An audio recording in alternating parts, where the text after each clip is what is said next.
So let me just give you a few pros and cons of these things.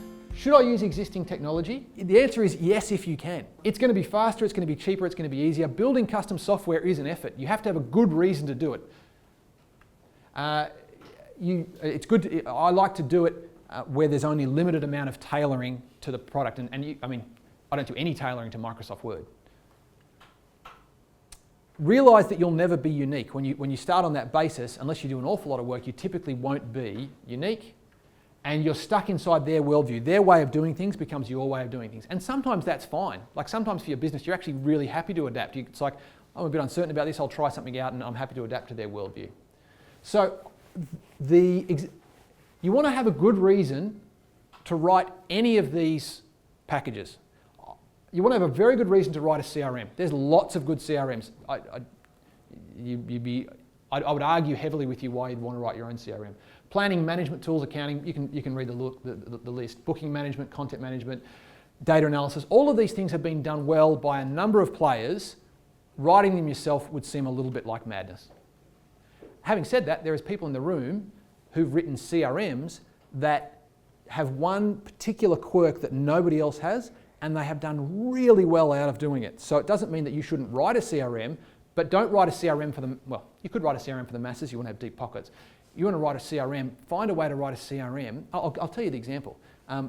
Linda wrote a CRM for the aged care industry that particularly dealt very well with the fact that the person receiving the care is not the person buying the product. And it managed that relationship really well. These players wanted a pretty basic CRM, but they wanted to manage that relationship really well. And so we built in CRM terms, what's quite straightforward, but it was really, it sold very, very well. Where custom software wins, where the software is a part of your unique offering, and that's for most of the people in the room, or it's for important and unique internal requirements, where you're doing something that's very specific to your business process. Generally, if it's inside your business, I ask myself some pretty hard questions about why I'd be custom developing something, because custom development is expensive. It's typically your offering is where it comes into its own. So, let's talk about pricing. Big and small companies struggle with software pricing. No question about it. This is the hardest thing we do. Pricing projects is without question the hardest thing we do. And you look at the move to lean and agile projects, it's not true to say that pricing's been thrown out the window, but effectively they want to deliver early and regularly, and there's not the same focus on estimation as there previously was. Just go through some of the psychology. This is what a customer thinks. I feel uncertain, really out of control. I hope you're not going to rip me off, and I really don't want to have to explain it to somebody else because, gee, it was a pain explaining it to the first person. This is what an engineer thinks. Because we ask engineers to estimate stuff line by line. Please don't ask me to quote. I have to? Okay then. If I understand what you actually mean by this line in a quote, then I'd guess 3 to 5 hours. But if I've misunderstood it, it could take a week. That's actually, that is the thought process, and so we're really trying to make sure they haven't misunderstood what that line means. The development company, he's thinking, how many people am I quoting against? Just being selfish here for a moment, it's a big factor in our world. We don't want to quote against, quoting takes a lot of time and a lot of energy. You don't want to quote against 10 other firms. You're not going to invest yourself in the same way as you would if it was against 2 or 3. Do I want to work with this company? Do I go pessimistic so I've got a good buffer? Do I go optimistic so I'm going to win the job?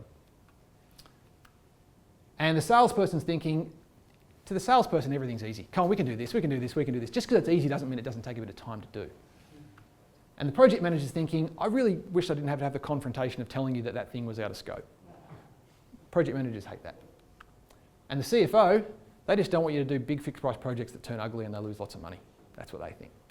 So, let's look at how the internal estimation process actually works. We take a detailed series of educated guesses with a risk buffer, and they're educated guesses. We look at it and we talk it through. We are concerned when we don't have shared and clear requirements. So if we're estimating something and we feel like in our heart of hearts the client doesn't actually, we haven't got a real marriage between us and the client about what's being estimated, even if we know what we're estimating on, but we think they're vague, we're really worried about their vagueness because then they can come back and go, well, you didn't understand us. Identified risks, I'm going to give you some big risks in software projects, the stuff that just typically blows stuff out, and there's a few surprises in there. What our current work volumes are. Services businesses face the problem that when they're quiet, they'll quote more aggressively than when they've got a lot of work. And the long-term prospects. For me, this is the biggest factor. I very much take an approach that Bruce in the room here introduced me to, which is it's not the first job that matters. It's actually what's the long-term relationship with the client going to be like. And if we call it alliance software for a reason, because we want long-term alliances. A big piece of it for me is, and we've had opportunities to quote on jobs where it was really big job, but they were very clear. The day you finish it, you hand it over to an internal team. They are far less attractive than something where we can have an ongoing relationship, and so that's a factor in. And frankly, are they nice people? I know it sounds funny, but you've got to work with people all day long. You want to work with people you really like. So I think you might be surprised. What are some of the risks that we look at when we quote out a project?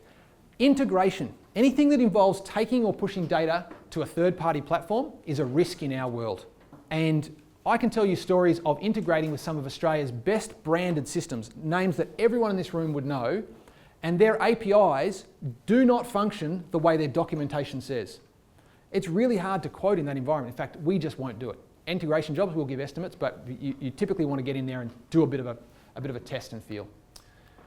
This is a funny one. Printing PDFs.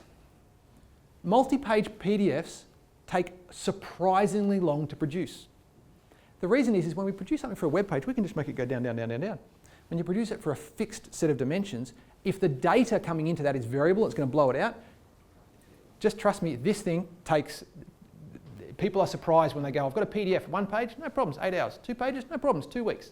And it's like, how the hell did that happen? Print-based designers, people who come to the design space without an appreciation for the way the web moves. Often there can be an expectation that can be challenging there, particularly across different browsers. Different browsers will present the same information differently, and people from a purely print perspective don't understand that. Unseen third-party designs. We've got a design coming, build me a website, what's the design? Oh, I can't give it to you yet, give me a quote. Oh, if I haven't seen the design, it's hard to quote it. And data migration, moving data between systems, even if it's not an ongoing connection, just a one-time thing is where it can be a challenge. And poor client engagement, just clients that aren't represented well, clients that can't give you the time you need to actually engage in their world. Let's have a look at some of the ways the industry prices software. Time and materials basis is really common, and in the agile space it's very common. And if you're doing that, you still want to manage towards an estimate, but that's common. You can risk share, we've certainly done that, where you say, okay, we estimate it's going to be $100,000, and the fixed price model, we might put a buffer on it and say it's $120,000 or $130,000, or we might say, no, what we're going to do is we're going to do an hourly rate engagement, and we might get a slightly higher rate, but if it goes bad, then we're going to drop back off. And so both parties are sharing the risk, and what that does is it gives both parties the incentive to actually be pragmatic and work towards an effective end. And certainly you can do fixed price where you've got fixed features and agreed price. A couple of thoughts on fixed price.